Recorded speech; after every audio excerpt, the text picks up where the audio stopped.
Due to the themes of this podcast, listener discretion is advised. Lock your doors, close the blinds, change your passwords. This is Secrets and Spies.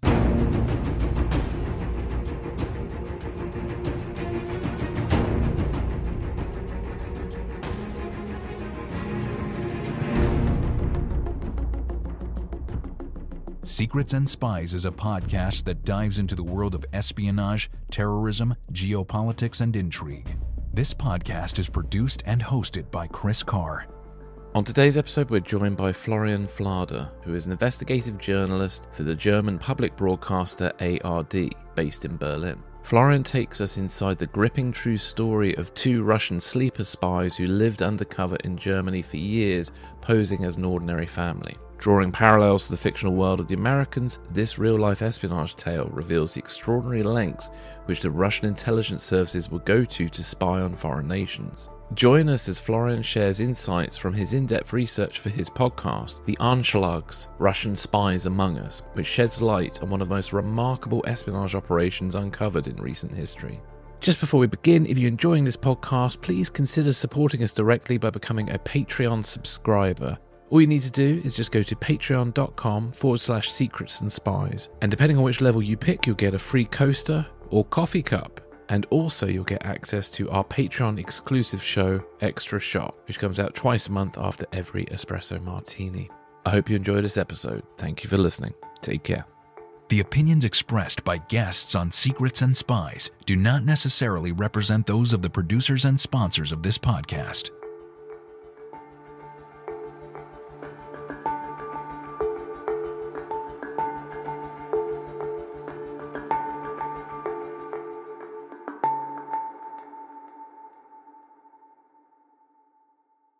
Florian, welcome to the podcast. It's great to have you on. Thank you very much for having me. Well, thank you. Well, for the benefit of listeners, please can you just tell us a little bit about yourself? Of course. My name is Florian Flader. I am what is called an investigative journalism or a national security reporter. Mm-hmm. I work and live in Berlin, and I started my career about 15 years ago now. Back then with the German newspaper Die Welt and the Sunday edition Welt am Sonntag. And back then, I mainly focused my reporting on extremism, on terrorism, mainly jihadi terrorism, also right-wing violent extremism, but also espionage-related issues, cybercrime, organized crime, all these topics.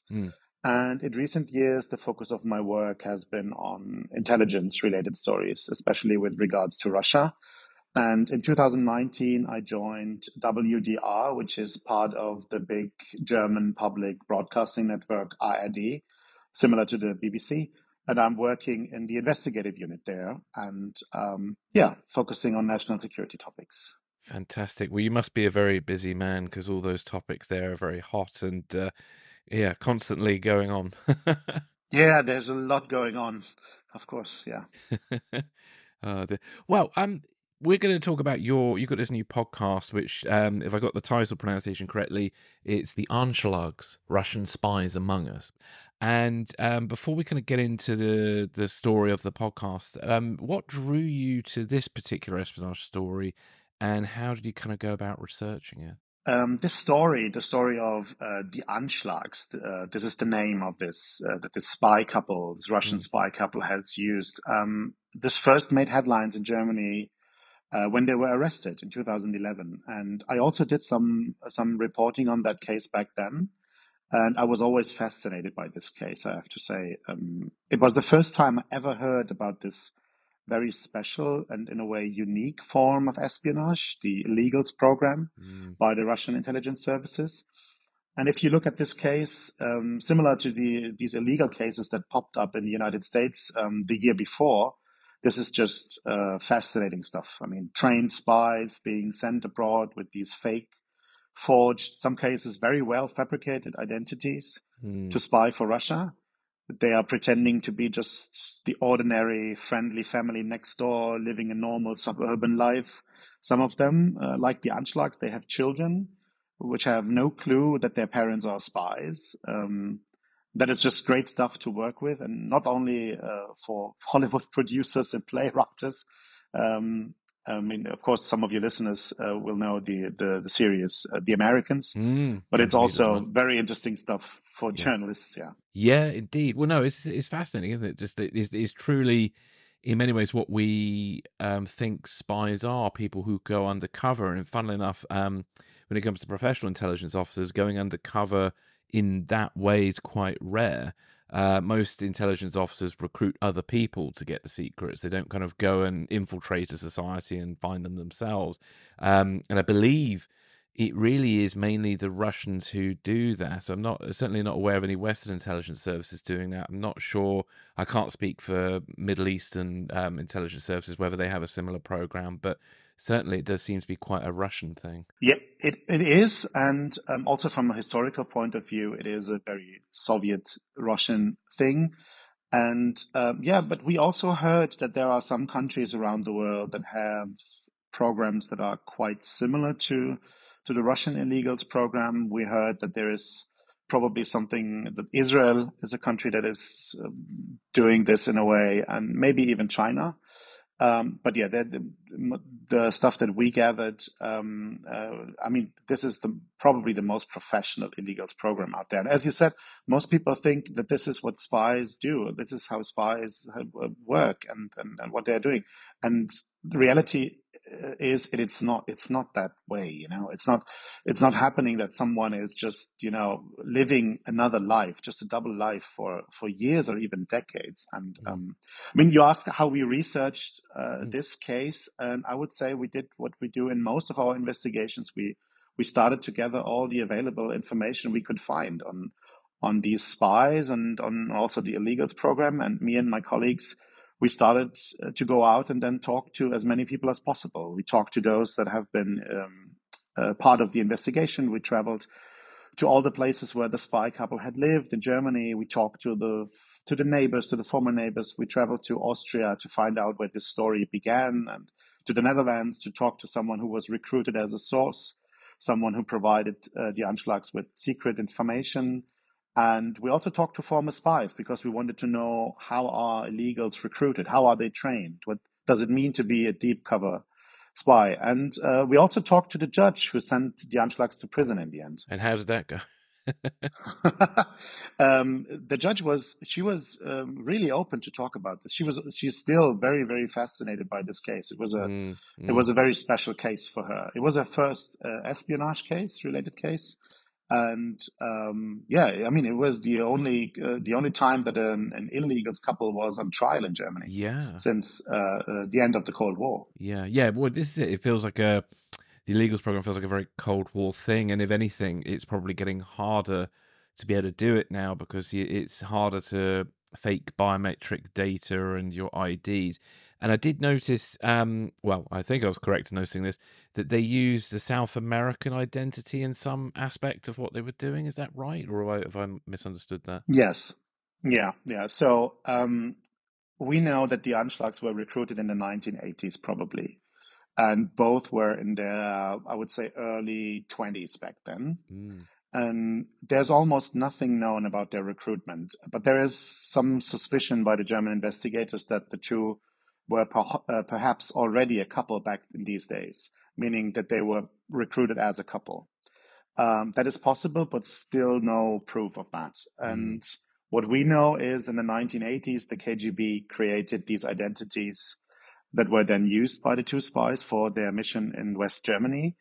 And so the Soviet Foreign Intelligence Service created Andreas Anschlag and Heidrun Anschlag, and they were created in Austria, but with a story, a fake story of being so that they alleged to be from South America. Yeah. Pretended to be from South America. Yeah. And so they had identification from South America, did they? The story how they got their documentation is quite interesting. So we found out that in the mid-1980s, a Soviet official, a diplomat from the embassy in Vienna in Austria, he traveled to a small town in the southeast of Austria, close to Hungary. And this official had previously been to this town several times and allegedly to look after the Soviet Second World War memorial that was there in this town, at this town's cemetery.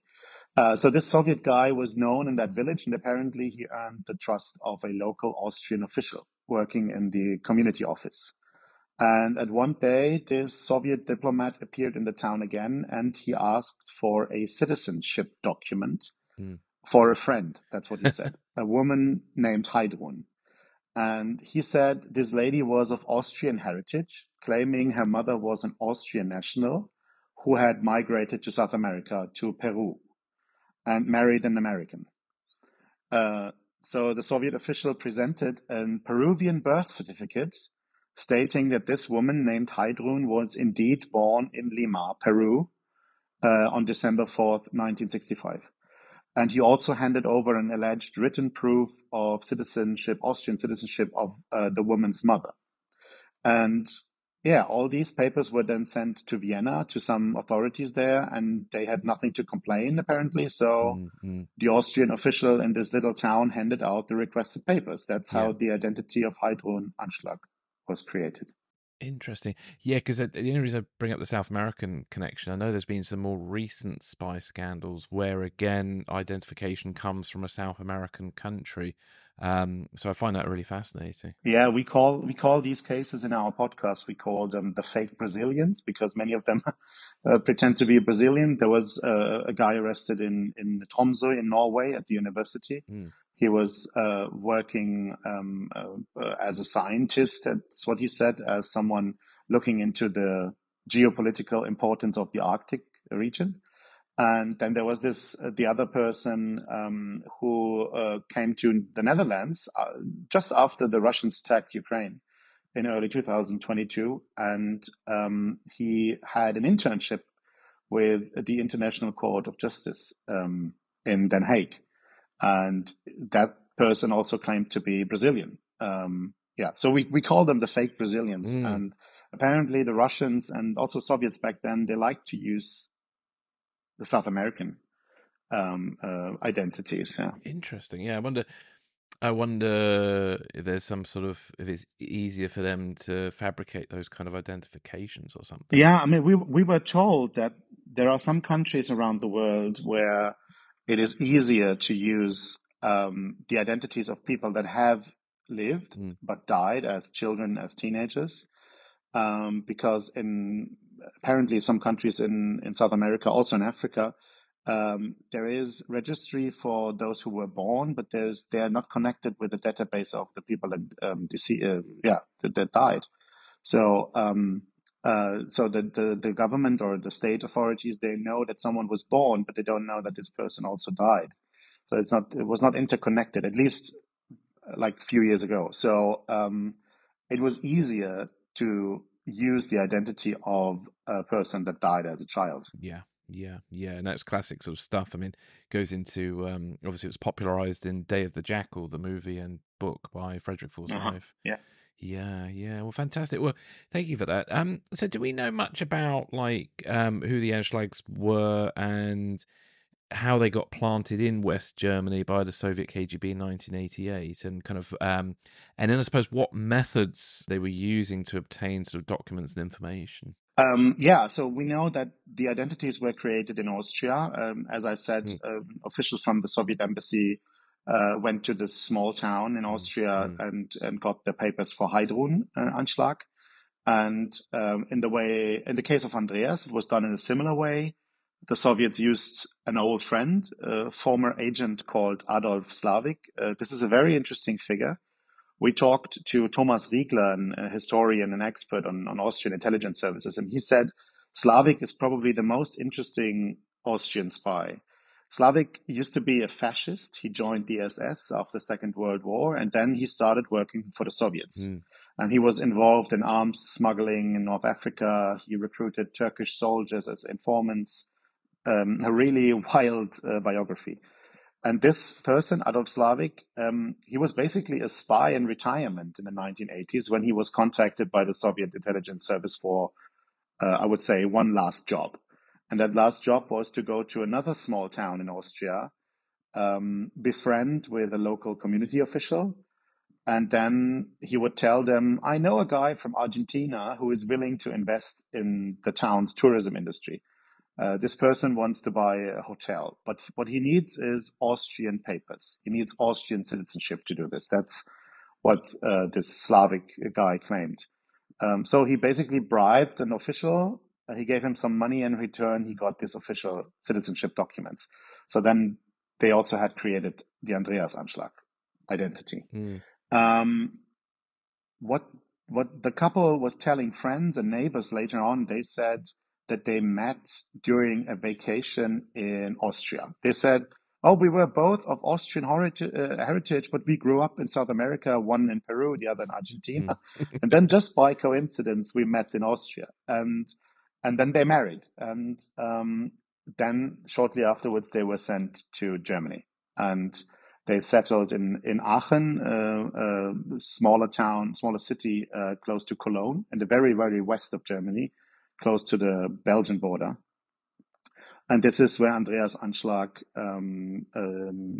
enlisted in the university. He became a student, an engineer.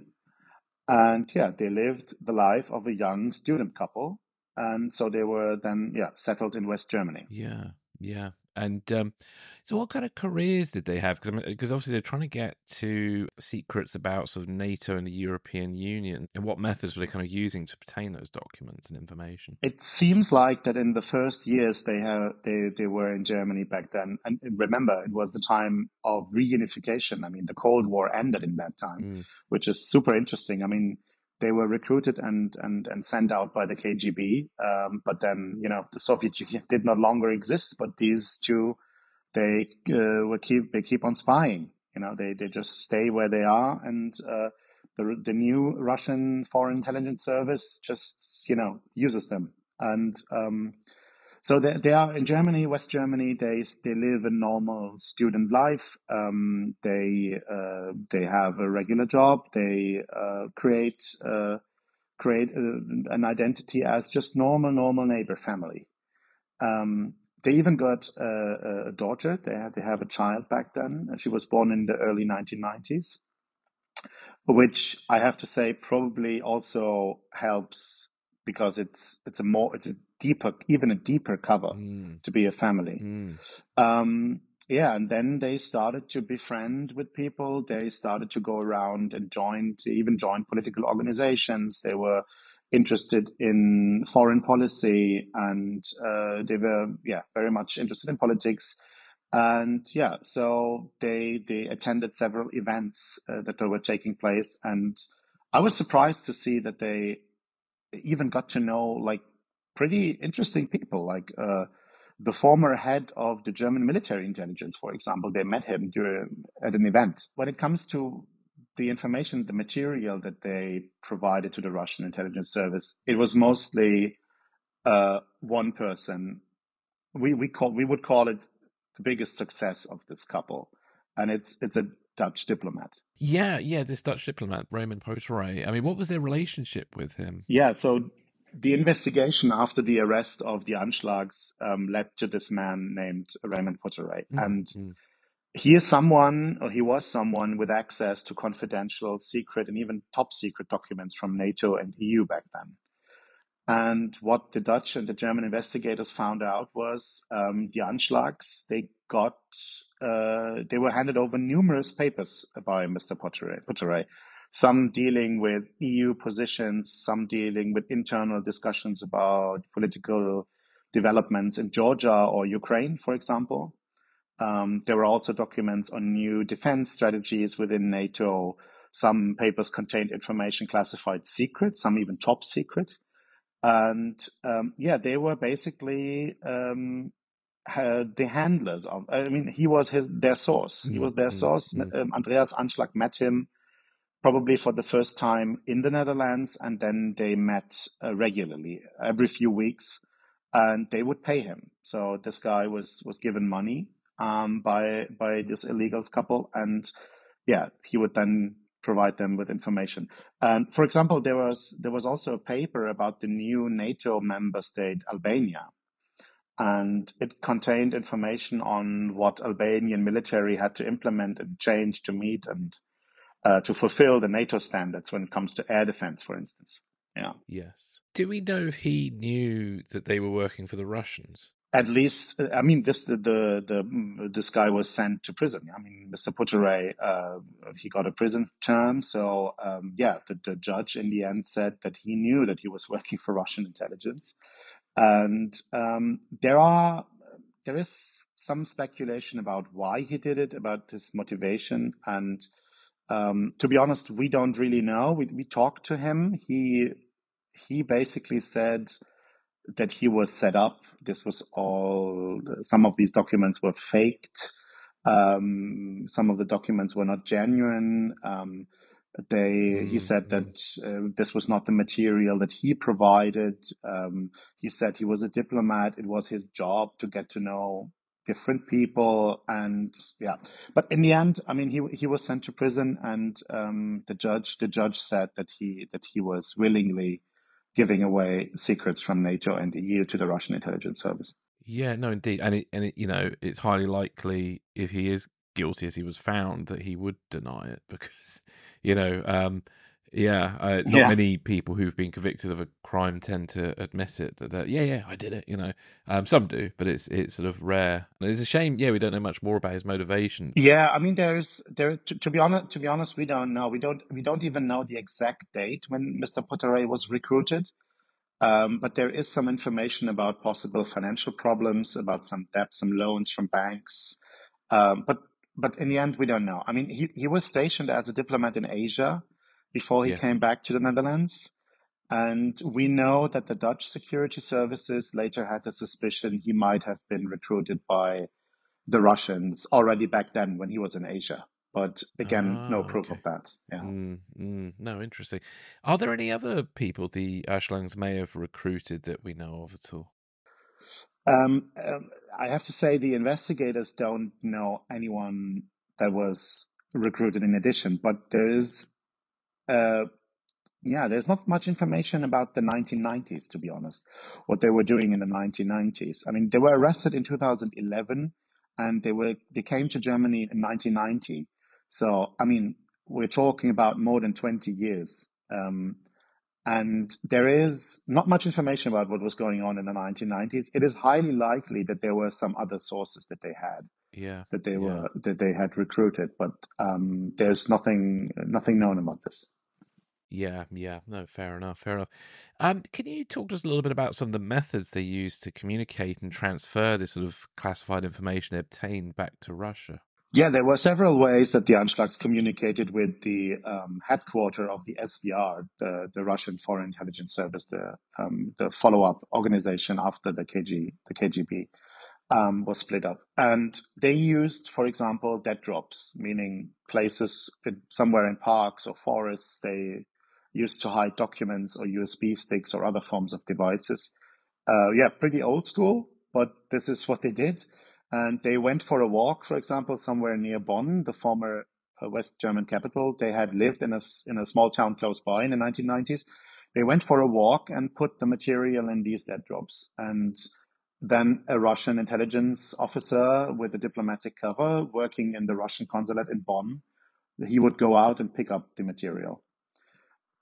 In other cases, they apparently also used letter boxes, mailboxes somewhere in Europe that were established and used by the Russian intelligence service, where they would just simply send the material via regular mail. There was one of these spy mail addresses was in Athens, in Greece, apparently. Another dead drop was at the Vienna airport, the investigator found out. But there were also other ways they communicated as well. The Anschlags received their instructions via shortwave radio. Again, very old school, very Cold War stuff, but it worked, and it still works today. It's still used today. Yeah, still in use massively, yeah. So Heidrun Anschlag, she would sit there at home in front of her shortwave receiver and listen to the coded messages that were sent by the Russian intelligence services. And one way to communicate back to Russia was to use an electronic device, a special notebook, so to say, which you could use to connect to a specific Russian satellite. And then the Russians, the Anschlags sent encrypted messages back to the Russians. Yeah. And there's also one really strange and funny way of communication that was used shortly before the Anschlags were arrested. The investigators called it the YouTube method. And it sounds very odd. And once you hear it, you think it's a joke, but it's not. The Anschlags had a YouTube user account named Alpen Q1, meaning Alpine Cow 1. Okay. They were posting a comment under a specific YouTube video on a specific day and time. And these videos were videos of the Portuguese football legend Cristiano Ronaldo.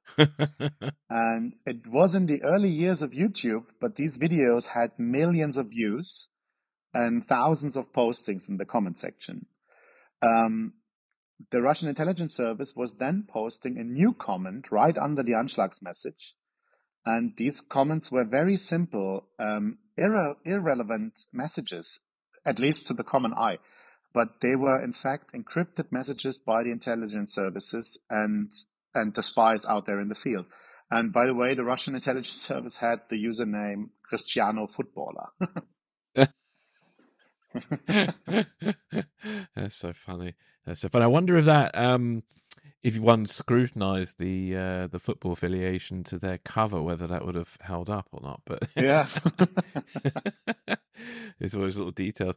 And you know what? It's very interesting you mentioned that, because there have been some terrorism cases where that communication method's used as well, and even there have been videos that have like a single frame that if they stop the video at a particular time code, they can kind of catch a message and things. So no, it's interesting how YouTube's sort of being used, and the other ones setting up a shared email address, but and then writing a draft email, but never draft and not sending it. Yeah.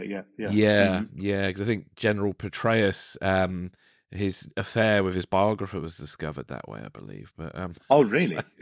I just heard it was once one of the methods that Al Qaeda used, basically, like terrorism. Terrorists used. Yeah, indeed. So it's no, very interesting. What were the kind of key events that led to their capture and conviction? And you mentioned communications. That also played a role in their arrest, didn't it? It played a role, but not a very significant role. So the Anschlags were arrested in October 2011. And we know that the German counterintelligence and German police, they were investigating them for just a few weeks before they were arrested. So we know that the initial information that led to their arrest came from a foreign intelligence service. And even though this was all more than 10 years ago, still German intelligence is not willing to talk about how exactly they found them.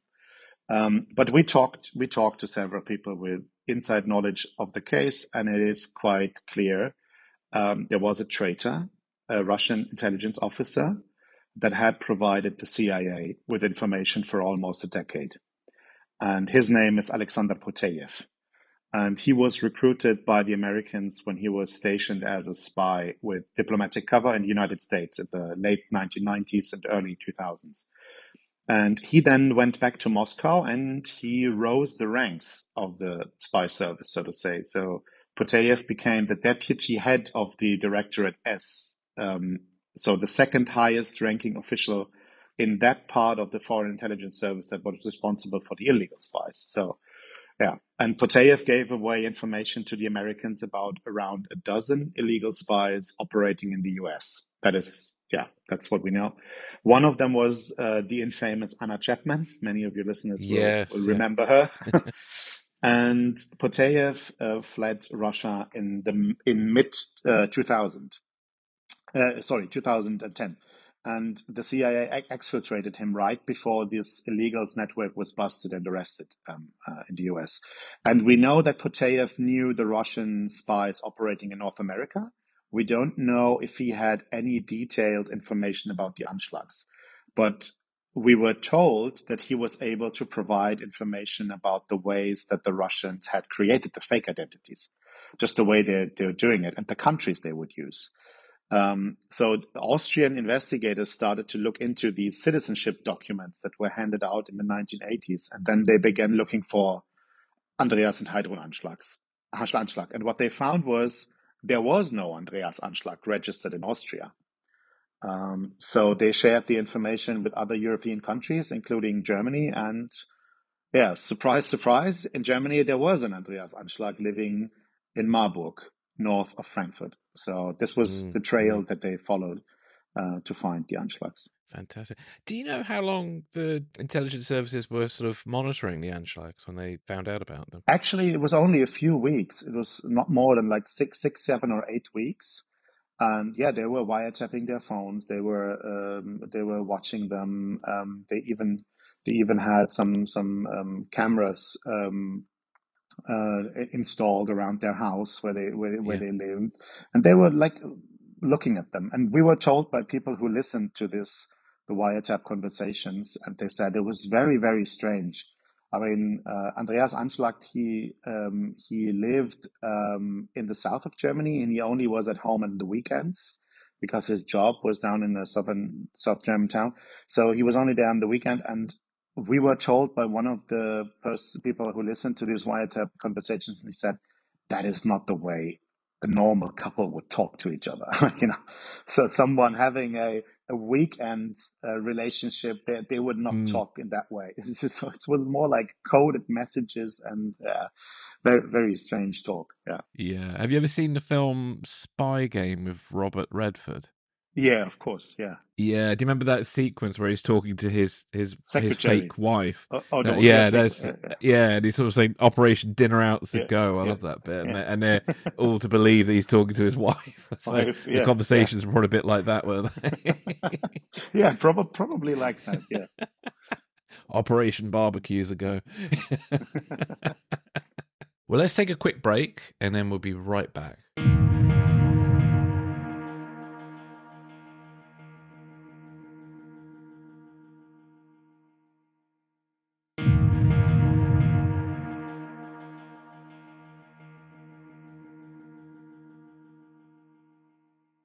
It's probably a good idea to chat a little bit about the German intelligence services because our audience, I don't think we've ever really covered German intelligence.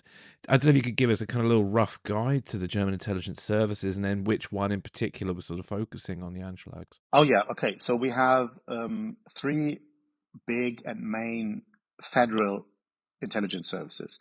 We have our foreign intelligence services called BND, the Bundesnachrichtendienst. And it is, in other countries, the foreign intelligence service is connected to the Ministry of Defense, and other countries, the Foreign Ministry. In Germany, it is part of basically the government, the Chancellery. So this is, that's the way it's organized. And yeah, the BND is the biggest one with roughly 6,500 people working there, personnel, and headquartered in Berlin. And it used to be headquartered in Pullach, south of Munich, in the Cold War times. This is our foreign intelligence service, and it's also our foreign military intelligence service. It's the same entity. And it is a service that is working with human intelligence. It's a service that's working with signal intelligence, also doing cyber operations. And yeah, so this is our big foreign intelligence service. Then we have our domestic intelligence service called the Federal Office for the Protection of the Constitution, or in short version, BFV.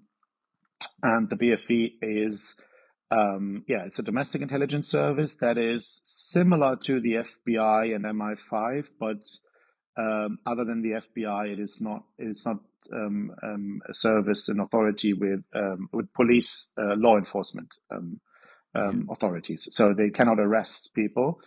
All they do is monitor, and they are looking after extremists, terrorists, and also looking for foreign spies and influence activities and malign influence activities.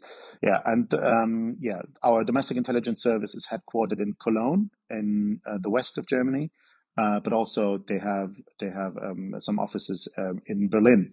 And they are allowed to go around to monitor, to wiretap phones, to observe, to have human sources, and they are also they also are allowed to watch over political parties.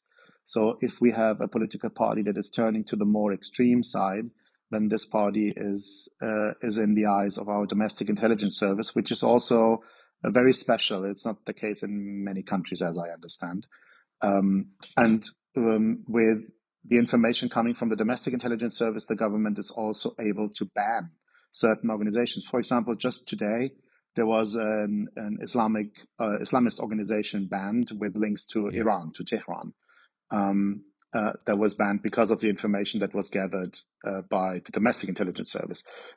We have a short term for that. We call it die Verfassungsschutz. This is what we call our domestic intelligence service. And then we have a military intelligence service, but it's mainly a counter-intelligence service and a counter-extremism service. That is part of the Ministry of Defense, and it is basically the domestic intelligence service, but just for the military. So what they are doing is they are looking for extremists, terrorists, spies within the ranks of the military, and also doing the protection of military installations around Germany. So these are our three main intelligence services that we have. And then because Germany is spread into federal states, all of the federal states have their own regional office of a domestic intelligence service. These are smaller authorities. Some of them only have like 100 people working there. Some even smaller. But yeah, this is our intelligence landscape, so to say.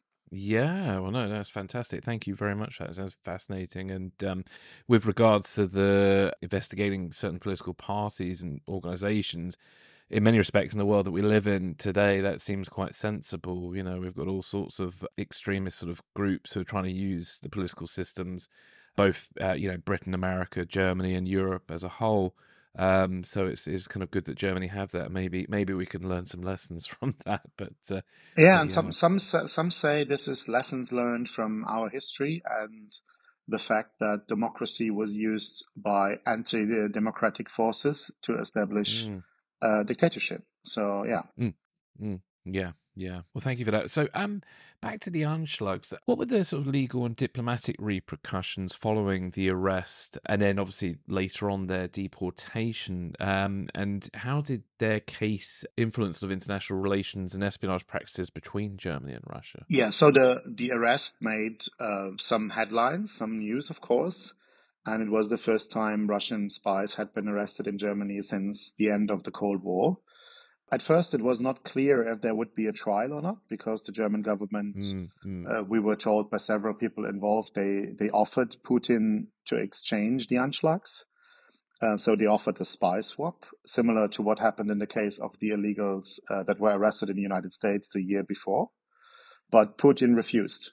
He was not willing to swap the Anschlags, so they went on trial. They were sentenced to 6.5 and 5.5 years in prison.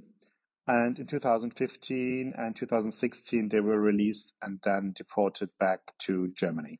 But to be honest, it did not end up in any huge disturbances between Germany and Russia, not even on a diplomatic side, which is fascinating and very strange if you see how the conflict with Russia escalated in the past 2 years. And yeah. Well, no, I think it's an interesting time. I mean, maybe I'm wrong here, but the feeling I get in that period, there was a bit of political denial about Russia becoming more, should we say, aggressive on the espionage and geopolitical side I think of things. that's true. Because this was at the time when the Obama administration was trying to do the reset with Russia, which I think was about 2010, wasn't it? Yeah. And I think that there were just a lot of people who were just worried that, were partly worried that, this is just Cold War thinking, and this is just a minor incident, and we don't want to overreact. But then I think generally they underreacted. Yeah, I mean, even in the case of these Russians that were arrested in the U.S. in 2010, Anna Chapman and the others, we heard that within the U.S. government, Obama was against arresting them and making like a huge thing out of this. And the security services said, I mean, we watched them for almost 10 years. I mean, it was a huge counterterrorism operation. The FBI called it ghost stories.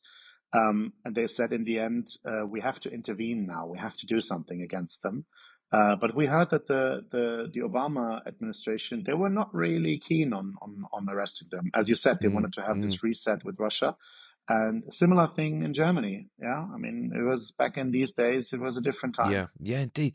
I think the arrest of Anna Chapman and the others happened around the time Obama was having some sort of summit with the Russian president. I've forgotten his name. That wasn't Putin. It was the other one. The brief. What was his name? Was it Medvedev? Medvedev. Yeah, that's it. I think they were having yeah. they were having this summit. And I think the arrest happened to take place around the timing of this summit, if I remember correctly. But yeah, it took place. It took place when Mr. Medvedev's plane had just left American airspace. Yes, and then because they didn't want to have him in this strange situation to react to this. But yeah, it happened right after. Yeah, quite awkward. Yeah. So why did the German government decide to release them early instead of having to do their entire sentence? Or even I don't believe they even swapped them for anybody either, did they? No, they did not swap them. And to be honest, it is pretty much a common procedure in Germany. Once you have served half of your prison sentence, you can be released early. And the Anschlags, they well behaved in prison, we heard. Allegedly, Heidrun Anschlag, that's what we were told. She did some handicraft stuff while in prison. We were told she made some Christmas decoration for the regional Ministry of Justice's Christmas trees. So they're very well behaved. And no, they were not swapped. I mean, the German government wanted them to be swapped against. We heard they wanted them to exchange them with 2 or 3 people that are in Russian prison. But Putin refused. Interesting. And did the Russians still deny that they were spies? No, they don't really deny that. So we heard in the back channel talks that they had with the Russians. The Russians admitted that they were spies, of course, and so no, there's no denial. We asked the Russian embassy here in Berlin during the podcast, the making of the podcast. So we asked them, "What can you tell us about this case?" The Russian embassy just said, "We are so sorry, we don't have any more information on this case." And sorry. Fair enough. No, interesting. No. Okay. Well, so you were saying sort of more of a standard thing that in Germany, obviously, when you serve part of your sentence, that's it. You can go. So that's interesting because when I was reading about that, it just struck me as odd because of the system over here. So yeah, no, that's fine. That's fine. So then. Yeah. And I mean, Mr. Putterwey, the Dutch diplomat, he served a longer time in prison than the Anschlags. So this is also this is why he is probably so angry. Yeah. And this is why he told us, if I would see Mr. Anschlag again, I would beat the shit out of him. That's what he told us. That's understandable. Yeah. No, fair enough. Well, in your interviews with the neighbours, did you learn anything kind of interesting or unexpected about the Anschlags? We learned in particular how normal they were as neighbors. They acted so normal, like typical neighbors in a mid-sized German town, so that only a few people ever had any reason to suspect something strange might be going on there with this family. We talked to one couple that probably had a pretty close relationship with them, and they said they were friendly, really nice people. They invited them over for dinner. They sent postcards from their holidays, but something was striking to these neighbors. Something was odd. Andreas Anschlag had a very strange accent. And I mean, he said he was Austrian, but grew up in South America. And when he talked, he was not able to pronounce the German H in a correct way. Interesting, yeah. He would say Geidi instead of Heidi. And he would say Gandhi instead of handy, which means mobile phone generally. So apparently he was still using the Russian pronunciation. And also Heidrun Anschlag was not really fluent in Spanish, even though she told the neighbors that she grew up in Peru, but she couldn't couldn't speak Spanish very well. Even one of the neighbors told us she even learned some Spanish because she took some Spanish lessons so she could talk to her, and then she found out she cannot even talk Spanish. Oh no, that'd be like a spy's worst nightmare. And suddenly a neighbour's learned the language you're supposed to know. Oh no. Yeah. Oh dear, that's hilarious. Oh my goodness. And what did you learn about the lifestyle on the impact of their lifestyle on their family life and their children in particular? I mean, I would say that is perhaps the most interesting part to me. How about the children? The Anschlags, they have a daughter. She was born in the early 1990s. She was at home when her mother was arrested in the early morning hours of that day in October 2011. She was hiding in the closet, probably suspecting robbers when the police unit raided the house. And we wanted to know, did she know about her parents' real identity and their real job as Russian spies? And that is something the German investigators were not able to fully establish. They still don't know. But the daughter was not willing to talk to us about this. I mean, we tried to reach her. We sent her a letter asking her to answer some questions that we have, but she's not willing to talk to us. But what we do know is the Anschlags did not talk during interrogation. They remained silent for most of the trial. But shortly after he was arrested, Andreas Anschlag told the investigators, "I know I will be sent to prison, but I fear for my daughter's future. She should be allowed to continue her studies, graduate from university, live a normal life." That's what he wanted. And we also heard from the judge that Heidrun Anschlag was basically bursting in tears during the trial when the birth certificate of her daughter was presented in court. So, of course, there was an emotional connection. That was indeed a real family in a way. Yeah. Even if the child was also part of the cover story. What is maybe interesting to your listeners as well, we know from the investigation files and evidence that was collected by intelligence and police that the Russian intelligence service told the Anschlags to get ready to leave Germany and return to Russia soon. They feared that their cover might be blown after the arrest of the illegals in the United States in 2010. So the Anschlags met with Russian intelligence officers in other European countries. And then they were told that their daughter will be offered a new life, a new identity in Russia once they return. That she could meet children of other illegals. So she could meet people in a similar situation. And they even told them, "We will get your daughter into an elite university somewhere in the West." I think there's a film in that, isn't there? This sort of club of children who've grown up in different countries who all end up in this one, I don't know, in this sort of strange town in Russia somewhere. That must be very weird because they obviously the children grew up as Germans, and so then suddenly having to kind of go back to Russia must be a mega culture shock. Yeah. How old were the kids and what actually sort of happened to them? So the daughter was, she was born in the early 1990s. So she was around 19, 20 when they were arrested. She had just begun university back then. And if you ask me what if I have a feeling about, did they tell her about the real identity or not, I would say they told her. They told her just before the arrest in some way. Maybe they had a family trip to Russia. They pretended to be on holidays, so they traveled to Russia. And the investigators believe that this trip was used so that the Anschlags were being trained in a new way of communication by the Russian service in Russia.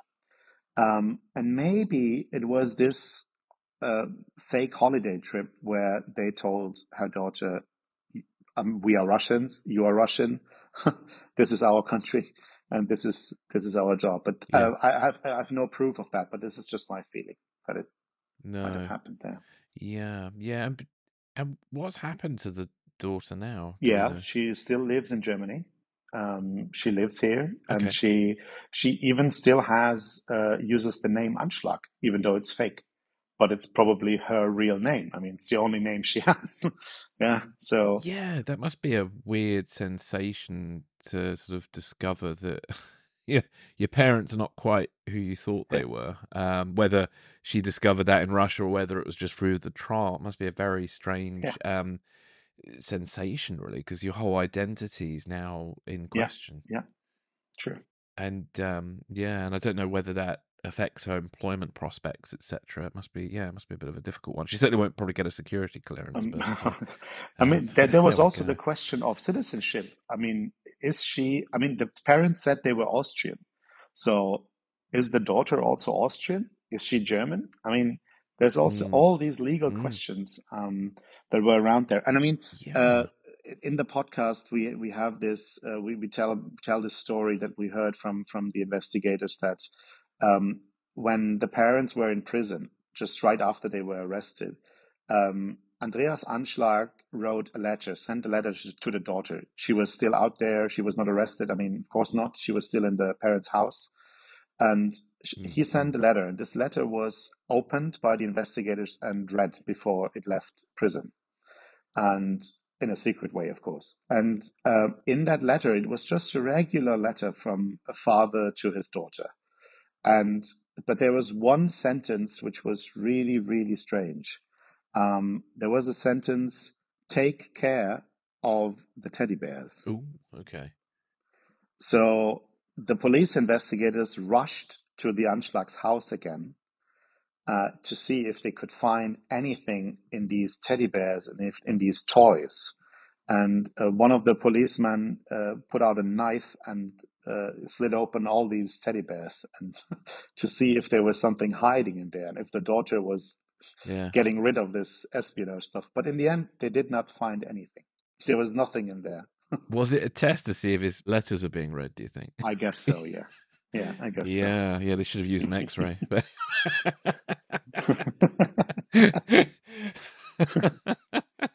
Oh dear. So have we discovered any more about the real identities of the Anschlags and where they are today? Yes, we did. We found out their real identities, their real names. I mean, they were put on trial and sentenced under their cover identities. And we heard that German authorities did not know the real names. They now know because of our podcast series. Yes. So we found out that their daughter, who is still, as I said, still living in Germany, she is traveling to Russia regularly since her parents were deported back to Russia. We got the information that she traveled to Moscow, for example, in 2019, and that she had bought some train tickets from Moscow to St. Petersburg. And she bought these tickets not only for herself, but also for 3 other people, including Olga and Alexander Abramovi. And Olga and Alexander were the names that the German investigators had suspected that these could be the real names of the Anschlags. So, for example, they found a picture of Heidrun Anschlag that was taken during a holiday, and you can see her standing in front of a boat, a ship, a yacht, and the boat's name is Olga. So there were some clues that the investigators thought this might be the real Russian name. So Heidrun and Andreas Anschlag are really Olga and Alexander Abramovi, and they live in Moscow, we found out. We have some pictures of them, pictures showing them both wearing a wedding ring. So there's a good chance that they are still a couple now. Yeah. Wow. What have you learned about the Russian sleeper spy program and its operations through your research for the podcast? Yeah, this very, very interesting program. It's about 100 years old. It is quite sophisticated and it's very unique, I would say. And we talked to several experts about Russia's intelligence services, especially the illegals program, including Kevin Ryle. He's a lecturer at the Brunel University London, and he worked for the US intelligence community for many years. And he's a real expert in all this. And Kevin told us that the illegals program started in the 1920s, pretty much right after the establishment, the birth of the Soviet Union. And reason being, the young Soviet Union back then did not have many diplomatic missions, embassies, or consulates around the world. Therefore, they could not use spies pretending to be diplomats. So they invented the illegals program. But back then, with the main goal of hunting down exile, opposition activists, and traitors, this is what Stalin would use his intelligence services mainly for. And the illegals program recruits and trains intelligence officers to be sent to a specific country. And these operatives use what is called a deep cover. They use the identities of people that have existed at one point in time. And often Soviet diplomatic staff, they stationed in an embassy, they would go around cemeteries in a country, in South America, for example, or Africa, wherever. And where they have many countries have a part of the population with European or North American heritage. Then they would be on the lookout for graves of deceased children. And the FBI called that method tombstoning. So, then they would use the identity of a dead child to obtain a birth certificate. And as I said, in many countries, the registry of newborn children is not interlinked with the database of deceased citizens. So it is registered that someone was born, but it's not that not registered that the same person also died. And this is why the Soviet and Russian intelligence this is the way that they use to create fake identities. And then the spies are sent to a country to start building up their cover identity. Sometimes they live in one country for some years, they attend university. Sometimes they get into relationships, then they move to another country, attend a different university, get into a different company. All that is done to build a real life. Something people could trace back for years without becoming suspicious. And this program, it is run by the Directorate S, or the Line S, it's called, the unit, the section within Russian Foreign Intelligence Service. It used to be with the KGB, now it's run by the SVR, and Russia's Military Intelligence Service, the GRU. Many people have talked about the GRU in recent years. They once had an illegal program back in the 1950s and 60s as well, but then it suddenly stopped. But now they are back in the game, it seems. There are some illegals that were arrested in recent years that had probably belonged to the GRU. Yeah. It's quite a costly way of doing espionage in many respects, because it requires an awful lot of training and and effort to kind of get those identities and people in place. So it's a very interesting tactic. It's very costly, and these people are recruited in certain ways and trained for a very long time, for years. It's very, very costly. Yeah. Well, how do you think Vladimir Putin's admiration for illegals has influenced Russian espionage tactics today? When we made the podcast, my colleague Palina, who was working with me on that, she's fluent in Russian. She was born in Belarus. She was looking into what Putin has said about spies in the past and also recently. And what is striking is he really admires them. Of course, Putin himself was a spy. He was KGB, and there's the saying, "There's nothing like a former KGB." But still, it is interesting to see what Putin says about spying, especially about the illegals. He admires them. He is proud of having them. He says many countries have intelligence services. Only a few have such a powerful tool as the illegals program. He even calls them, he uses the German word, he even calls them Wunderkinder. So I would say Putin is a supporter of this form of espionage. He loves this cult-like subculture that has been created around these spies, the movies, the songs, and frankly, Russia is run by a spy who loves his spies. He will use them wherever he can. Well, it's interesting as well, because I don't know how many sleepers have ended up defecting. So in many ways, the sleepers almost have to be the most loyal spies for them to be able to go to a foreign country and not kind of get swayed, especially during the Cold War, where it was sort of Russia that wasn't fantastic, but then you end up in the West. I know certain intelligence officers who were under diplomatic cover were swayed by the West, but the illegals tend to stay in place. They were pretty good. I would say that, there are only a few who have defected, and probably these people are very, very loyal and believers in, back then, what was the Soviet cause and what is now a Russian nationalism, whatever you want to call it.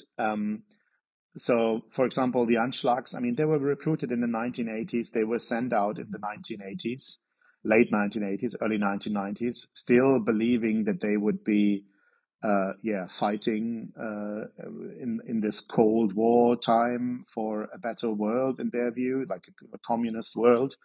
And then the Soviet Union was history, and still they kept on spying.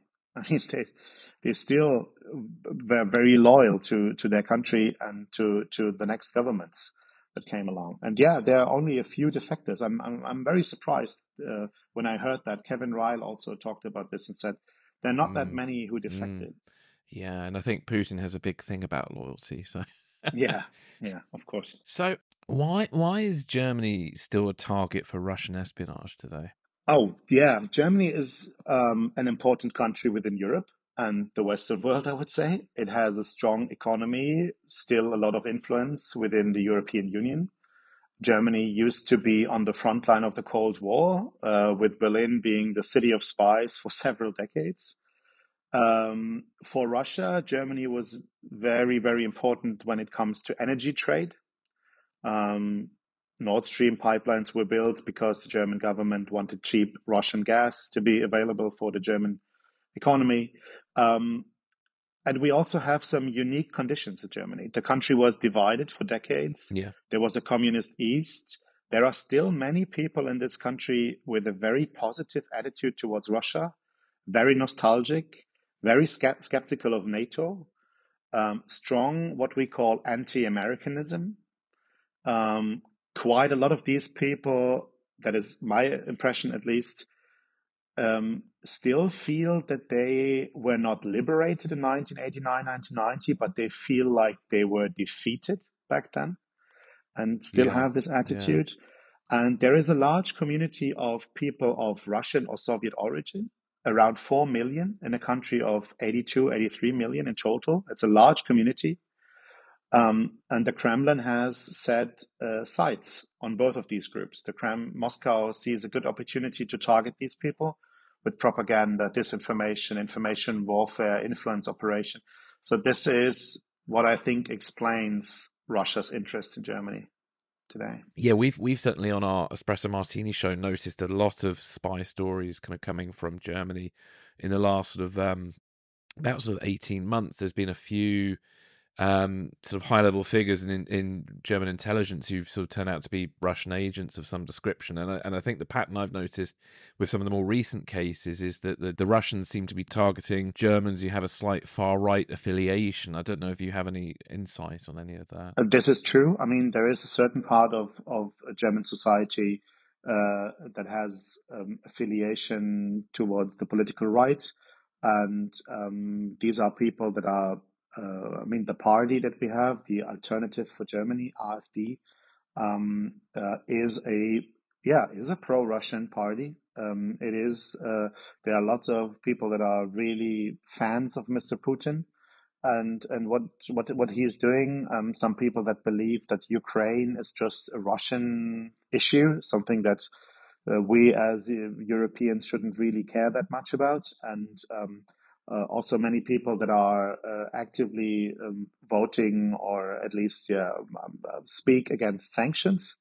This is something that the Kremlin sees, and these are some. I mean, it's not surprising. I mean, they have done this for decades, trying to influence the political left and the political right, and there's even some historical evidence that the Russians like the extreme right more than the extreme left, because the extreme left sometimes for the Soviets felt more like crazy and ideologically driven crazy, like anarchists and whatever. But the more conservative, the more right wing, they felt more reliable.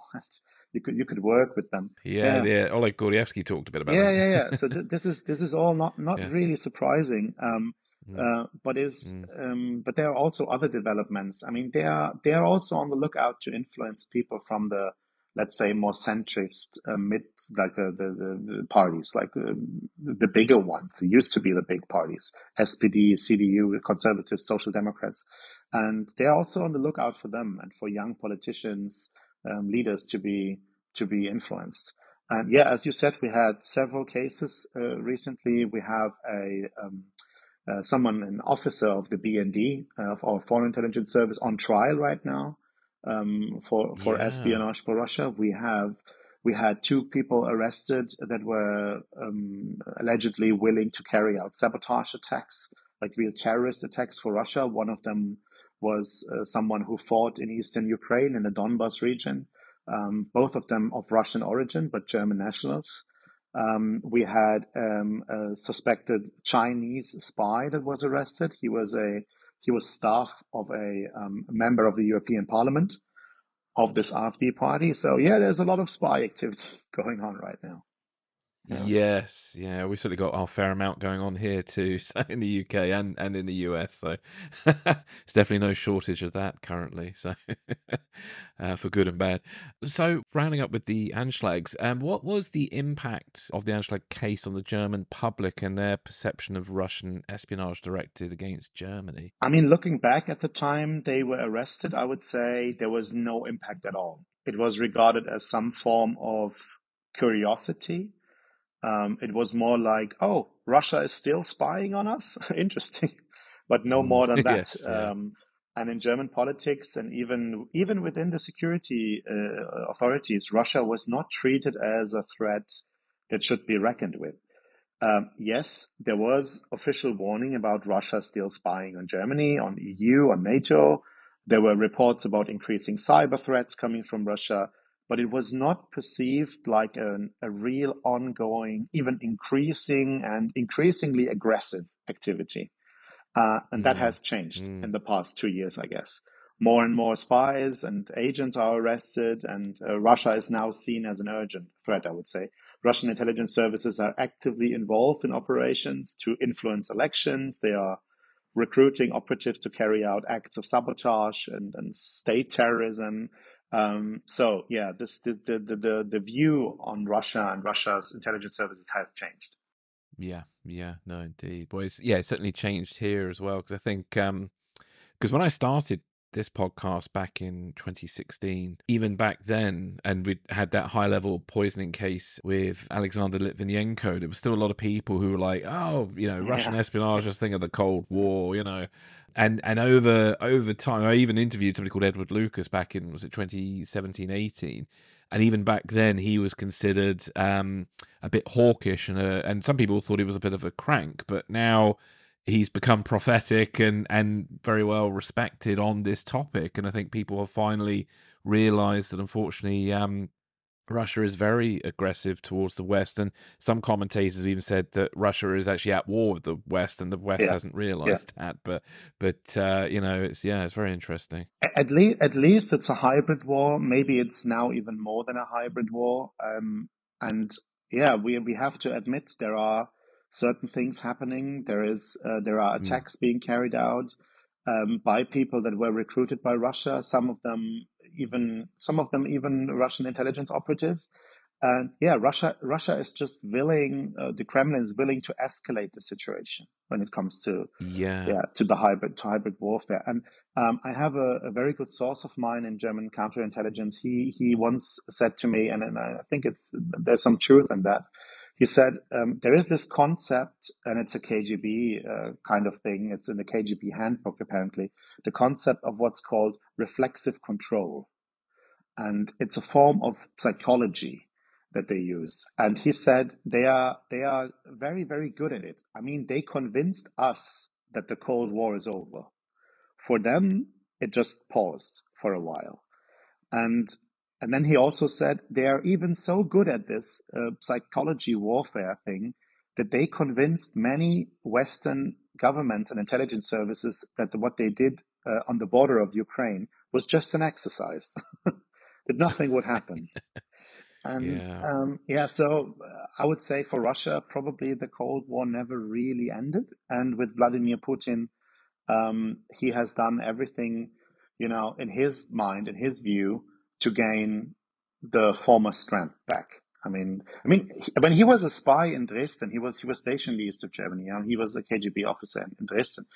He experienced the fall of the Berlin Wall. He experienced how this country fell apart, basically. And what he experienced back then was that the communist system, the system that he fought for, was not strong enough. It was not. It did not do what, in his mind, they should have done: shoot at these protests, at these demonstrations, and just use violence. For him, it was just weakness that he experienced, and I think this is something that sticks to his mind still today. Yeah. Yeah, I would agree. It's kind of a trauma for him. Yeah, and it's sort of continuing on now. It's yeah. Well, unfortunately, I don't think we're going to see the end of Putin and Putinism for some time.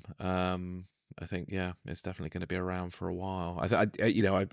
People ask me sometimes what you think. I think is going to happen with Russia, and I just think in the end, when he does finally, I think you only leave office when he dies, and it'll be a bit like when Stalin died. And there's a comedy film that was made a few years ago in the UK called The Death of Stalin that takes a satirical look at what happened. Really and apparently it's banned in Russia. So it's like, and I have a horrible feeling it's probably going to be quite prophetic to what happens next in Russia, but we will see. I mean, I heard just was it last? I think it was last week from someone who is also has a lot of inside knowledge with NATO, and he said, you know what our strongest deterrence is? It's Putin's age. Yeah. He knows that he will die at one point, and but he has some business to finish in his mind. Legacy to protect, kind of thing. Yeah. Oh my goodness. Well, Florian, is there anything else you'd like to add that's important to you, or any kind of final thoughts before we sort of wrap up today? Yeah, there's a lot of talk about Russia's increasing spy activities, about espionage, assassination, spy war, and whatnot. And I would say just talk more about the question of efficiency when it comes to Russian spies and intelligence services. I mean, not talk about them like an almighty force that is out there and doing stuff. Of course, Russia has powerful security services, surveillance systems, hackers, these illegals, and by law they are allowed to do almost anything they want. And as I said, the country is run by a trained spy, so he's one of them. But what about the question, is that really worth it? Does it really make a difference? I mean, take a look at what Bellingcat is doing, The Insider is doing, Christo Grotzev and the others. Numerous Russian spy plots were uncovered. Dozens of operatives were exposed in recent years. What I want to say is Russian intelligence is making mistakes. They have done huge mistake by telling the Kremlin that Ukraine can be conquered and occupied within a few days. And I would like to change the attitude that we, especially we as journalists and observers, sometimes look at these services, the attitudes that we have. Yes, they do try to influence elections. Yes, they try to disunite Western societies, weaken alliances and whatever. They have done that for decades, but it's not the Russian intelligence service electing our leaders. And it's not, they are not an almighty force out there. And they make a lot of mistakes and many things go wrong, and they are exposed now and out in the open, and have a more realistic view on what they are doing. Yeah, definitely. We obviously, as you just said, we know a lot more now, especially about their tactics and things. So hopefully that will, in a sense, weaken any influence they may or may not have had. Yeah.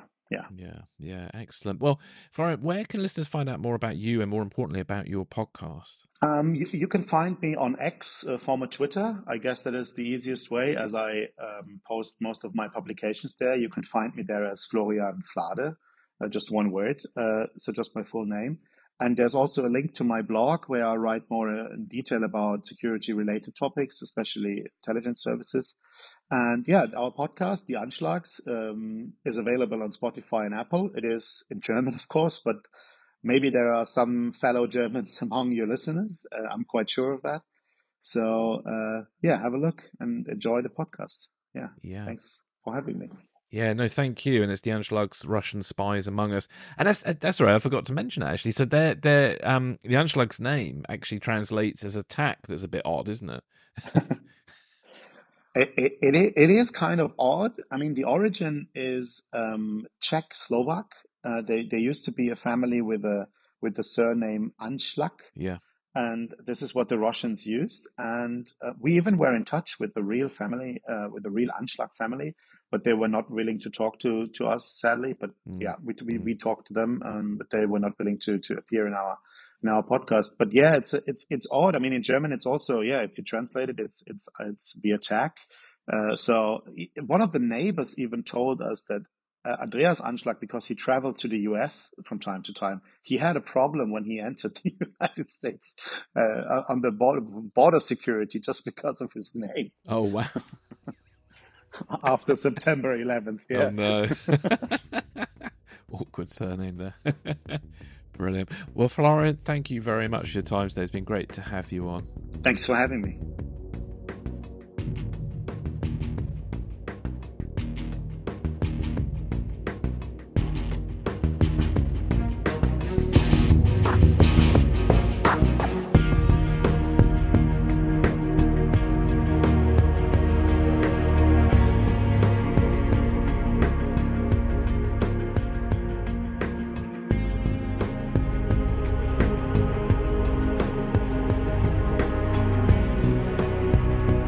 Thanks for listening. This is Secrets and Spies.